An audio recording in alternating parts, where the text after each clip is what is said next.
The moment that changed my life didn't come with shouting or tears. It came in a quiet hospital room, with the steady beep of a heart monitor and the smell of disinfectant in the air. I was still weak, barely able to sit up on my own, when a nurse handed me a manila envelope and said, "These were dropped off for you earlier." Inside were divorce papers, filed, signed, dated. While I was lying in a hospital bed, my partner had decided our marriage was over. At that moment, I didn't feel anger. I felt something colder, a slow, sinking realization that this hadn't been a sudden decision at all. This had been planned. And whatever was really going on, I knew one thing for sure. I didn't yet know the whole truth. My name is Daniel Morgan. I was 46 years old at the time, and up until that week, I believed I had a steady, ordinary life. I worked as a project manager for a regional construction firm, the kind of job that doesn't make headlines, but pays the bills and rewards consistency. I wasn't flashy. I wasn't ambitious in the loud sense. My weakness, if I'm being honest, was trust. I believed that if you showed up every day, paid your dues, and treated people right, life would usually meet you halfway. I would learn, too late, that trust without awareness can become a liability. Before the hospital, my days followed a familiar rhythm. Up at 5:30. Coffee at the kitchen counter while the house was still quiet. A quick glance at emails before the commute. My partner, Laura, usually slept in later. She worked in consulting, or at least that's how she described it. Her schedule was flexible, unpredictable, and full of calls she took in another room. I didn't question it. We'd been married 12 years. You stop interrogating details when you think you know someone. The hospitalization itself wasn't dramatic, a collapsed lung after weeks of ignoring chest pain and fatigue. The doctor called it a warning shot. I called it bad timing. Surgery was scheduled quickly. Laura drove me to the hospital, held my hand while they prepped me, and kissed my forehead before I was wheeled away. "I'll be right here when you wake up," she said. I believed her. When I did wake up, groggy and sore, she wasn't there. The nurse told me my partner had left earlier to take care of some things and would be back later. That seemed reasonable. Life doesn't pause just because you're in a hospital bed. Still, something about the empty chair beside me felt heavier than it should have. The next day passed slowly. Pain medication blurred the edges of time. Laura texted once, short messages, no calls. She said she was overwhelmed, that she needed a day to clear her head. I told her I understood. I always understood. That night, I fell asleep staring at the ceiling, listening to the soft shuffle of nurses in the hallway, unaware that my marriage had already been reduced to paperwork. The envelope arrived the following afternoon. At first, I thought there had been some mistake. Legal language has a way of feeling unreal when it's not meant for you. But there it was. Our names, our address, dates that lined up too perfectly. She'd filed 2 days earlier, the same day as my surgery. I read the pages slowly, my hands shaking not from pain, but from disbelief. There was no note, no explanation, just the official end of something I thought we were still fighting for. I didn't call her right away. That surprised even me. Instead, I lay back against the pillows and stared at the window, watching clouds drift past. Shock has a strange way of muting emotion. I wasn't angry yet. I wasn't even hurt in the way you'd expect. I was alert, focused. A quiet voice in my head kept repeating the same question. Why now? By evening, fragments of the past few months started rearranging themselves in my mind.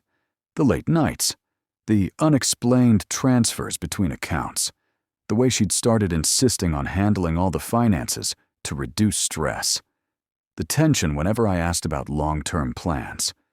At the time, I'd chalked it up to normal strain. Now, it felt like pieces of a puzzle I'd avoided assembling. Laura finally called around 9 that night. Her voice was calm, too calm. She said she was sorry I found out that way. She said she needed space, and that the hospital situation had made her realize we wanted different things. She spoke carefully, like someone reading from a script. I listened. I didn't interrupt.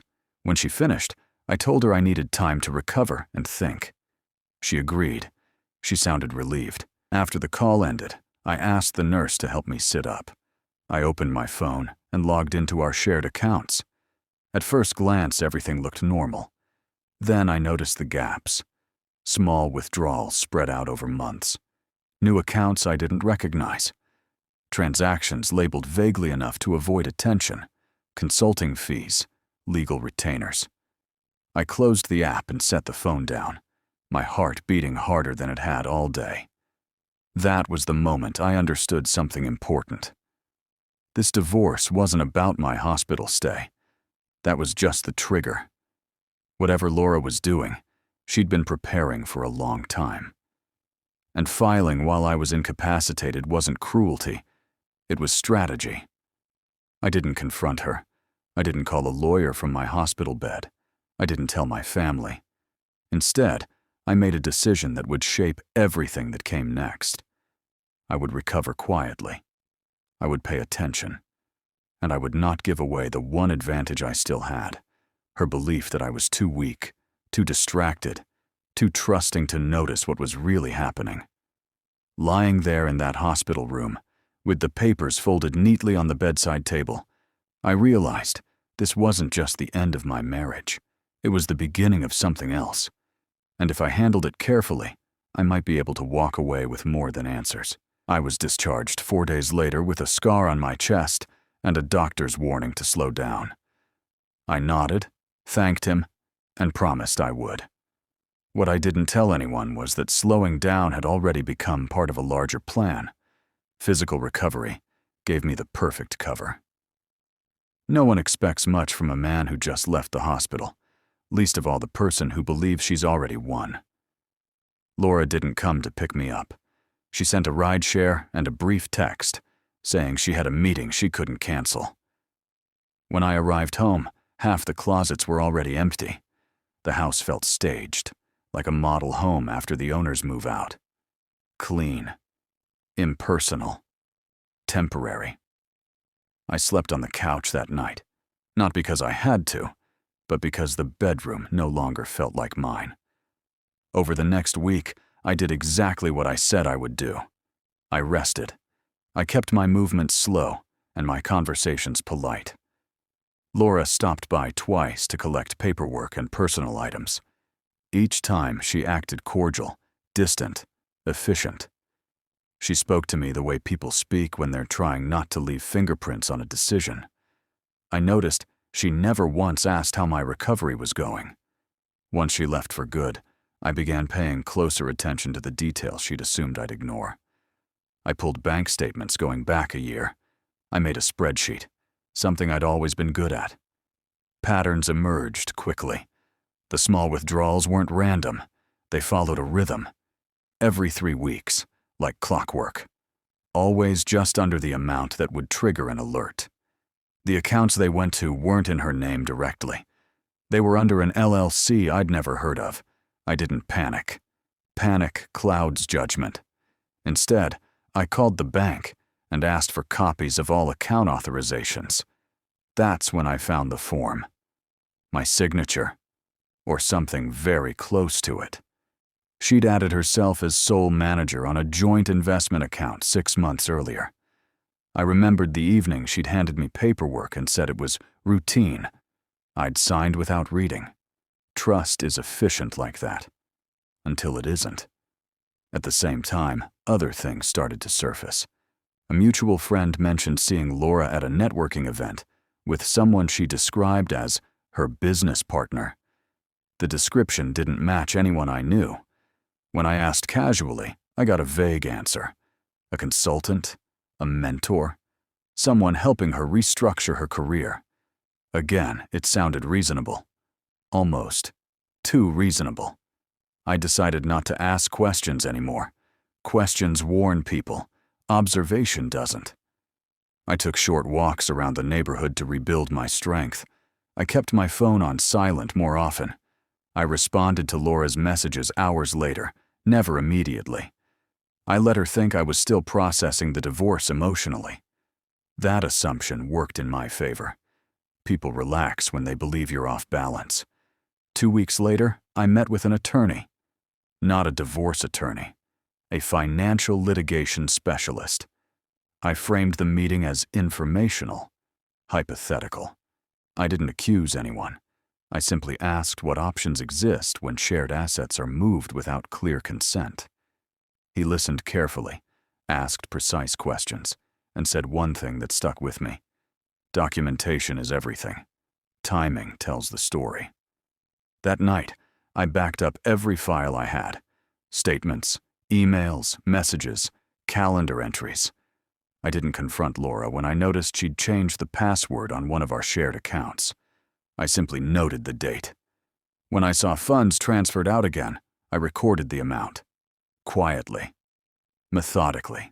The more I looked, the clearer the picture became. The LLC was linked to a commercial address across town. I drove by once. No sign. Just a shared office space. I didn't go inside. I didn't need to. By then, I understood enough. This wasn't just a divorce. It was an exit strategy. Laura, for her part, seemed lighter. She started posting on social media again. Professional photos, conferences, smiling group shots. She was building a narrative, a fresh start. I stayed out of it completely. Silence is disarming when someone expects resistance. The first real shift came when I received an email from a credit monitoring service I hadn't signed up for. A new line of credit had been opened in my name. The address associated with it wasn't mine. That crossed a line. Not emotionally. Legally. Still, I didn't react outwardly. Instead, I contacted the credit agency, flagged the account, and requested a fraud review. Then I called my attorney and scheduled a second meeting.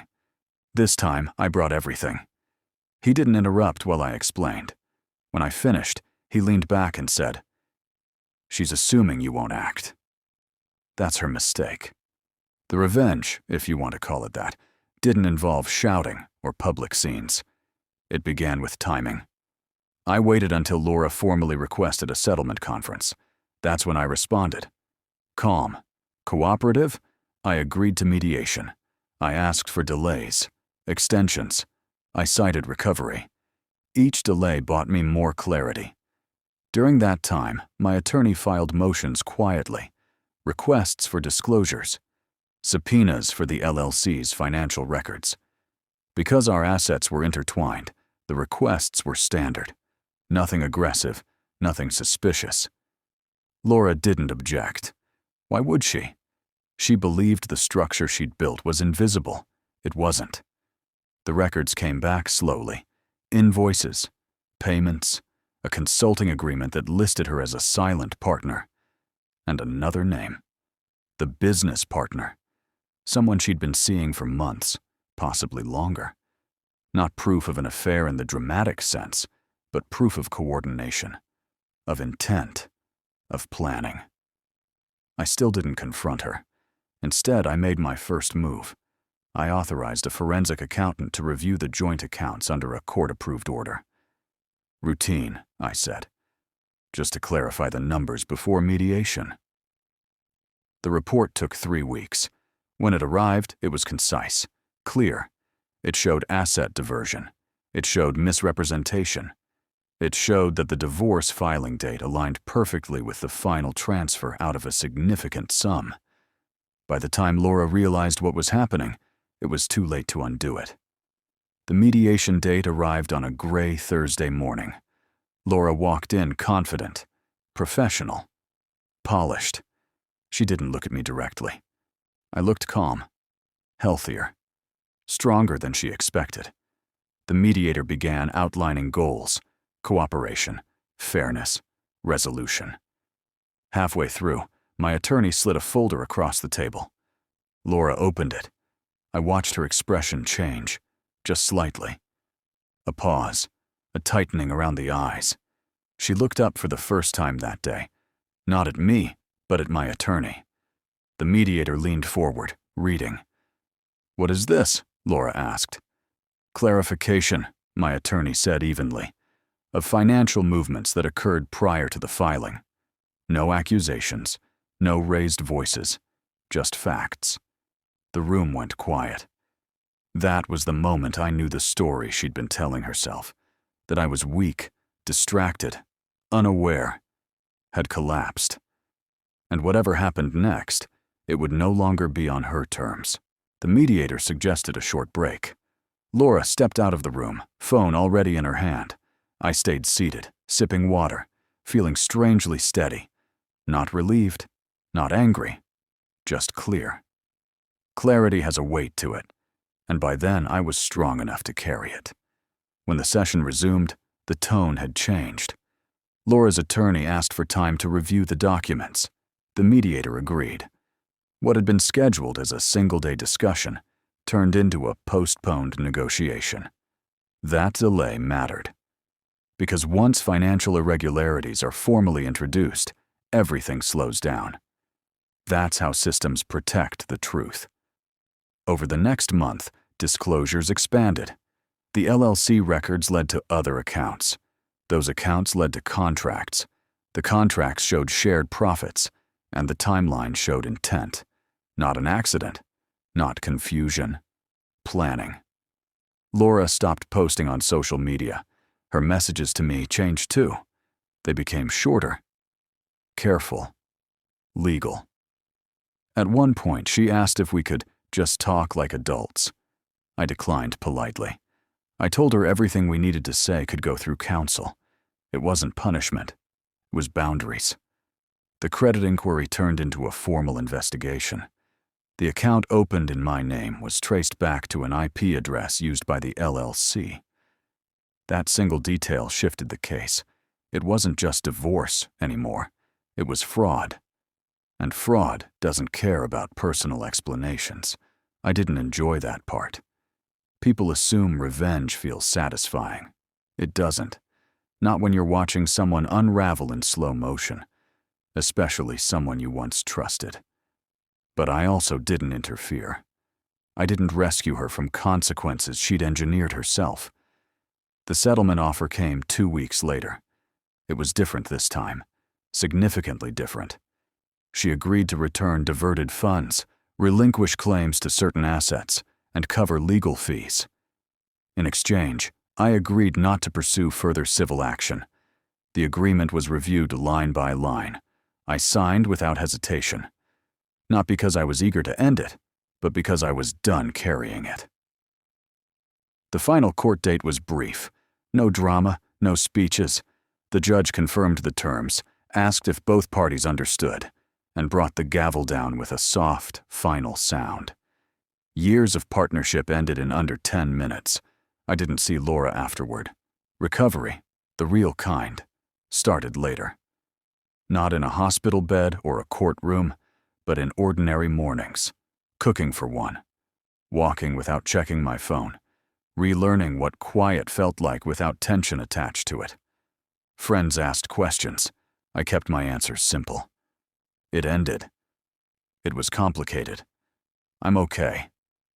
Not because I was hiding anything, but because I'd learned something important. Looking back, the moment that changed everything wasn't the divorce papers in the hospital. It was my decision not to react. Silence gave me space. Space gave me perspective. And perspective gave me control. If there's one lesson I carry forward, it's this. Trust should never require blindness. Love doesn't ask you to ignore your instincts. And strength isn't loud. It's patient, observant, and willing to let truth surface on its own timeline. If you're listening to this and facing something similar, don't rush your response. Gather your facts. Protect your peace. Let systems do what emotions can't. And when the noise fades, you may find, like I did, that losing the wrong partner makes room for a life that finally feels honest again.